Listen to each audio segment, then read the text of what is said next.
देखिए, हमें नज़रअंदाज किया गया, हमसे सलाह मशवरा नहीं किया गया, वज़रा को बेख्तियार किया गया। कराची की बदअमनी को ख़त्म करने के लिए हमारा जो नुस्खा था, तजावीज़ थी, उस पर अमल नहीं किया गया। जी, मैं उसी पर आ रहा हूं अपनी जगह पर, लेकिन आखिर में आगे, लेकिन अब आगे हुआ क्या कि हमें ये कहा गया कि आपको इन शराइत पर हुकूमत में रहना है तो आप रहें, और अगर इन शराइत पर आप नहीं रहती, हमारे लिए टेस्ट केस रखा गया था। ठीक है, ये कि आप एक सीट आज़ाद कश्मीर के इंतखाबात की हमें दे दें, तो क्या ये फरमाइश और ये ख्वाहिश किसी के दिल में भी उठेगी, पीपल्स पार्टी के किसी रहनुमा के? तो क्या आइंदा चलकर जो आम इंतखाबात होंगे पाकिस्तान में, क्या वहां पर हमसे फरमाइशें नहीं होंगी? हमें 5 सीटें कराची की हमें दे दें, तो देखें ये हमारे लिए जो है वो एक इंडिकेशन था, हमारे लिए अंदिया था। हमें ये बताया गया था कि ये आपको सीट देनी है, आपने ये भी कहा कि तो इंतखाबात। काफी सारे अवामी इश्यूज थे, महंगाई बढ़ रही है, लोड शेडिंग का इशू है। अभी रिसेंटली आपने एक एंटी पीपल्स बजट पास किया है, सिंध असेंबली में भी, वफाक में भी। क्या बेहतर मौका वो नहीं था कि अवाम के लिए उस वक्त हुकूमत छोड़ दी जाती? आप लोगों ने इस वक्त एक मुश्किल हालात में हुकूमत छोड़ी है, वो भी एक सीट के लिए, तो अवामी मसाइल पे क्यों नहीं ये कदम लिया गया? देखें, बजट में भी हमने खुलकर अपने जो नुकात थे उनको उठाया, हमने खुलकर वहाँ पर आवाम का मुकदमा रखा, वहाँ पर हमने खुलकर जो पाकिस्तान के टैक्सों के निज़ाम में नाइंसाफ़ी है, जो टैक्सों का और ये गैस, बिजली, तेल की निर्खों और कीमतों में इजाफे का सारा बोझ आवाम पर मुंतकिल कर दिया जाता है। तो कर दिया ना बजट। आपने खुलकर ये कहा कि इन हालात में इससे अच्छा बजट कोई हो ही नहीं सकता था, ये बात आपका ये स्टेटमेंट ऑन रिकॉर्ड है? नहीं नादिया साहिबा, ये तो मैंने ये कहा कि इन हालात में जो पॉलिसी का जो फ्रेमवर्क बनाया गया है, जो अपने ऊपर खुद पाबंदियां लगाई गई हैं, खुद वडेरों जागीरदारों को फिर जो है वो स्कॉट फ्री जाने दिया गया है, उनके रास्ते रोकने की कोई कोशिश नहीं की गई है, तो ऐसे में तो फिर यही बजट आपको मिलेगा ना कि जब चले ठीक है।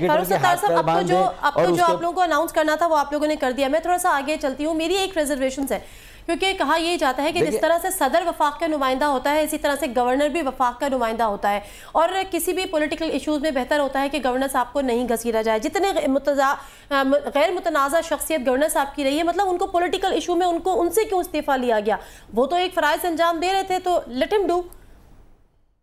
देखें, आप और आपकी तरह के बहुत सारे एंकर्स चट भी मेरी पट भी मेरी वाली बात आप लोग रखते हैं सामने, कि अगर गवर्नर डॉक्टर इशरतुल इबाद अगर इस मौके पर भी इस्तीफ़ा ना देते, जहाँ पर कश्मीर के महाजरीन के आइनी, सियासी, कानूनी और जमहूरी हक़ को सल्ब किया गया, उनके राय दही के हक़ पर शब खून मारा गया, और पूरी दुनिया को ये मैसेज दिया गया कि हम बात कश्मीर में इस्तेसवाब राय की करते हैं, हम कश्मीर कॉज के सबसे बड़े चैम्पियन हैं, हम उनकी आज़ादी और ख़ुद मुख्तारी को बहाल कराएंगे, हम दुनिया से उसके लिए लड़ते हैं। और जब हमें उनके हुकूक की पासबानी का सवाल आया तो हमने उनका यह हशर किया, और अपनी हलीफ जमात के साथ हमने यह हशर किया। लेकिन गवर्नर वफाक की अलामत के साथ-साथ गैर सियासी लगा रहे हैं, पूरा इलेक्शन मुतनाज़े हो गया, पूरे इलेक्शन पर सवालात आ गए, और ये पूरा इंतखाब जो है वो दोबारा होना चाहिए। और बाकी जो सियासी जमातें हैं, आज देख लें,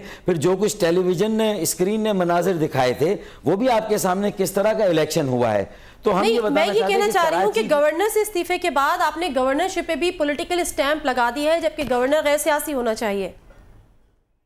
देखें, गवर्नर सिंध मुत्तहिदा कौमी मूवमेंट के नामजद करदा गवर्नर थे, और उनकी एमक्यूएम के साथ जो सियासी वाबस्तगी है वो किसी से ढकी छुपी नहीं रही थी।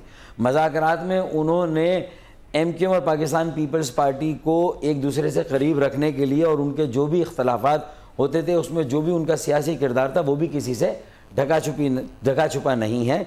लेकिन इसमें कोई कलाम नहीं है कि उनका ताल्लुक़ या उनकी वाबस्तगी मुत्तहिदा कौमी मूवमेंट से रही। वो उन्होंने बैक वक्त जो अपनी वाबस्तगी को भी कायम रखा, वो बाकायदा रुकन नहीं थे। ज़ाहिर है कि गवर्नर का ओहदा जो है वो इस बात की इजाज़त नहीं देता, उसके तकाज़े मुख्तलिफ हैं, लेकिन आप उनकी एमक्यूएम की जो नामजदगी है एमक्यूएम की तरफ से, उसको आप जो है वो किसी तरीके से जो है वो उसको नहीं छुपा सकते। तो मैं ये कहना चाहता हूँ उनके वहाँ पर कायम रहने से अगर वो वफाक के नुमाइंदे भी रहते तो ये रहता कि फिर ये कोई इस बात का इम्कान था कि एमक्यूएम हुकूमत में शायद वापस चली जाए, फिर कोई मुज़ाकरात का दौर हो। देखें मफाहिमत की हमारी पॉलिसी आज भी है। मुझे ये फरमाइएगा, मफाहिमत क्या है कि हम ऑपोजिशन में गए हैं। फारूक साहब ये फरमाइएगा, आप बिल्कुल ठीक कह रहे हैं कि जो एक सीट का इशू है वो एक बड़ा इशू है, हर शख्स को जो है वोटिंग का राइट होना चाहिए, लेकिन मेरी नज़र में वो इशूज़ इस वक्त पाकिस्तान में मौजूद है, 18 करोड़ आवाम रोज़ भुगतती है, उस इशू के मुकाबले में इतना बड़ा नहीं है। तो फिर उन इश्यूज़ पे एमक्यूएम ने 2.5 साल में क्यों नहीं स्टैंड लिया? और स्टैंड में इसकी बात कर रहा हूं कि खाली क्रिटिसिज्म नहीं, आप छोड़ के आ जाते और अपोजिशन में बैठ जाते। देखिए ये तो आप अपनी ख्वाहिश की बात कर रहे हैं, ये आपकी राय हो गई ना। मुत्तहिदा कौमी मूवमेंट मुस्तकिल मुसलसल हर मरहले पर एनआरओ की हमने मुखालफत की। अगर हम एनआरओ का साथ देते तो एनआरओ आज पास हो जाता। आज पाकिस्तान की क्या सूरत हाल होती? हुकूमत की गवर्नेंस हो, उसकी जो करप्शन के स्कैंडल्स जो हुकूमत के ऊपर मंडलाते रहे और जो अपोजिशन की तरफ से और अदलिया में जो मामलात उठाए गए, हमने उन सारे मामलात को हमने तो हुकूमत में रहकर एक फ्रेंडली अपोजिशन जो मौजूदा अपोजिशन है जिस पर फ्रेंडली अपोजिशन का इल्ज़ाम है, हमने तो उस अपोजिशन से ज़्यादा मुखालफत की, ज़्यादा अपोजिशन की हुकूमत में रहकर। तो हमारा किरदार अल्हम्दुलिल्लाह बड़ा साफ है। हमने कभी इख्तिदार की सियासत नहीं की, हमने उसूलों की सियासत की। पेट्रोल की निर्खों में इजाफा हुआ, हमने हुकूमत छोड़ने का फैसला किया। हमने हर अवामी इशू पर आवाज़ उठाई और ये और वो सारे एक बैकग्राउंड है, एक हिस्ट्री है। ये सिर्फ इस इशू पर हमने हुकूमत नहीं जोड़ी, हमने आज जो 300 से ज्यादा हमारे कारकुनों और साथियों की टारगेट किलिंग हुई, महंगाई, बेरोजगारी, गुर्बत, ये जो अवामी मसाइल है हमने उनका भी जिक्र किया। ठीक है, मैं आगे बढ़ता हूं। केस बना है और आज जो है वो इशू को आगे बढ़ाते हैं। हमारे सबर की, बर्दाश्त की। अल्ताफ हुसैन साहब ने जनरल वर्कर्स इजलास में यह भी कहा कि आज से हुकूमत की तबाही का आगाज हो जाएगा। इस स्टेटमेंट को हम कैसे देखें? ये एक सॉफ्ट मैसेज है, उनकी कोई पेशगोई है या एक धमकी है पाकिस्तान पीपल्स पार्टी की हुकूमत को? देखिए कायदे तरीक अल्ताफ भाई की ये बड़ी दोस्ताना पेशगोई है। मैं अब भी ये बात कहता हूँ और उन्होंने कहा है कि एमक्यूएम जैसी सियासी जमात जिसका नज़रिया, जिसका सियासी प्रोग्राम जो इस वक्त लोगों की दिलों की धड़कन बना हुआ है, एमक्यूएम के पॉपुलर वोट बैंक में हर इंतखाब में जो है वो पहले से ज़्यादा इजाफा हो रहा है। मुत्तहिदा कौमी मूवमेंट ने आवाम की खिदमत करके, अवामी प्रोग्राम के ज़रिए जिस तरह हमारे चैरिटी और जो फलाही काम है आवाम की खिदमत के, कश्मीर के ज़लज़ले के बाद जो पूरे पाकिस्तान में एक हमारा इमेज कायम हुआ और ये कराची की 2 सीटें उसी का रिवॉर्ड था। फिर गिलगित बल्तिस्तान में हमारी नंबर 2 पोजीशन, हमने वहाँ पर 1 सीट हासिल की। और ये कश्मीर के मौजूदा इंतखाबात में भी हम सिर्फ कराची की 2 नशिस्तों को टारगेट नहीं कर रहे थे, ये मानसेरा, हज़ारा की सीट भी हमें पूरा यकीन था कि ये मुत्तहिदा कौमी मूवमेंट ये सीट जीतेगी। मीरपुर की सीट जो है वो उस पर पूरा हमारा यकीन था। डॉक्टर साहब आपकी जो रिजर्वेशन थी वो तो रजिस्टर हो चुकी है। अब थोड़ा सा हम आगे चलते हैं, टाइम हमारे पास कम है। अब आप ऑपोजिशन में आ गए। लास्ट टाइम आपने कहा था कि जब ऑपोजिशन में आए थे, आगाज का एक अच्छी सियासी जमात का आप साथ छोड़ेंगे, ठीक है, तो फिर सिर्फ आपसे ये बात जानना चाहूंगी डॉक्टर साहब ये बात जानना चाहूंगी कि लास्ट टाइम जब आप ऑपोजिशन में आए थे तो आपने कहा था कि 12 राब्तों के बावजूद नून लीग्स ने आपसे कोई राब्ता नहीं किया, अदरवाइज आप लोग एक बेहतर ऑपोजिशन अलायंस बना लेते। इस दफा क्या प्रोग्राम है, कोई ऑपोजिशन अलायंस बनाएंगे? नून लीग से राब्ते हो रहे हैं? देखिए जाहिर है कि एक वर्किंग रिलेशनशिप तो जब हम हुकूमत में थे तब भी हमारी ख्वाहिश थी कि हुकूमत की भी PMLN के साथ होनी चाहिए और हमारी भी होनी चाहिए। और उसी के लिए 1-2 मरतबा हमारी मुलाकातें रहीं। मैं ख़ुद गया पंजाब और लाहौर में मेरी शहबाज शरीफ साहब से मेरी मुलाकात रही, उनसे जो है वो एक बातचीत का हमारा सिलसिला रहा। तो ये तो हमारी ख्वाहिश उस वक्त भी थी। और अब जो आज PMLN के जितने भी तबसरे आ रहे हैं या रिएक्शंस आ रहे हैं, मैं समझता हूँ कि वो बड़े मस्बत हैं। और ये ख्वाहिश आपकी आज भी है कि नून लीग से मिल लिया जाए?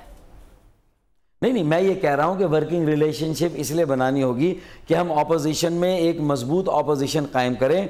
और अगर हुकूमत में हम कामयाब नहीं हुए पीपल्स पार्टी को इस बात पर मजबूर करने पर कि वो अवाम के मसाइल को हल करें, कराची में जो है वो अमन कायम करे, ठीक है KEC और इसी तरह जो तवानाई और बिजली का बहरान है उसका खात्मा करें, तो अब इंशाअल्लाह ताला हम एक मौसर और एक भरपूर ऑपोजिशन का किरदार अदा करेंगे और वहां से हुकूमत को मजबूर करेंगे कि अवाम की अदालत में जाने से पहले अवाम के इन मसाइल को हल किया जाए। डॉक्टर साहब लेट्स सपोज कि ये एक फ्रेमवर्क बना देते हैं कि जिससे अवामी मसाइल दूर करेंगे और ये फ्रेमवर्क लेकर आसिफ अली जरदारी साहब जो कि अभी लंदन में है, अल्ताफ हुसैन साहब के पास जाते हैं, उनसे डायलॉग करते हैं, तो क्या आप लोग वापस हुकूमत में आने का फैसला कर लेंगे या फिर अब जो है आप हुकूमत में अगले इलेक्शंस के बाद ही आ सकते हैं, इससे पहले नहीं आएंगे? देखें, जो इस वक्त मुल्क के मारूजी हालात हैं और जो पॉलिटिकल रियलिटीज़ है, उसमें एंकर्स को, मीडिया को भी और पीपल्स पार्टी को इस हकीकत को समझना चाहिए कि हम ऑपोजिशन में जाकर बैठ गए हैं। ठीक है, अब जो भी हमारा तावन हुकूमत के साथ होगा वो ऑपोजिशन में रहकर होगा, मुलाकातों से कोई फर्क नहीं पड़ेगा। अब जो मफाहिमत है उसका तकाजा यह है कि जो अपोजिशन में हम जिन इश्यूज़ को उठाएंगे, और आज हमने अपनी प्रेस कॉन्फ्रेंस में जिन अवामी इश्यूज़ को उठाया है, उसे अपोजिशन की एक वॉइस और आवाज़ समझकर अब अगर मफाहिमत का कोई रास्ता है और अगर मफाहिमत के दावे हैं तो उसके सबूत के लिए अपोजिशन की इस आवाज़ को रिस्पॉन्ड करना होगा। जो अवामी मसाइल हैं, जो करप्शन है, जो बुनियादी इस्लाहात हैं।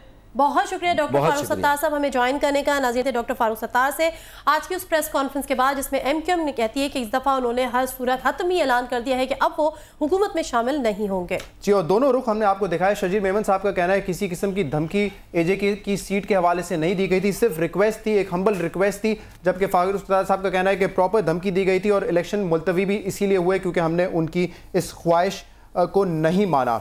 नाज़रीन, प्रोग्राम देखने का बहुत बहुत शुक्रिया। PAR@CNBCPakistan.com पर आप हमें फीडबैक भेज सकते हैं। आज के प्रोग्राम के हवाले से मुलाकात करेंगे कल। इजाज़त दीजिए, अल्लाह हाफ़िज़।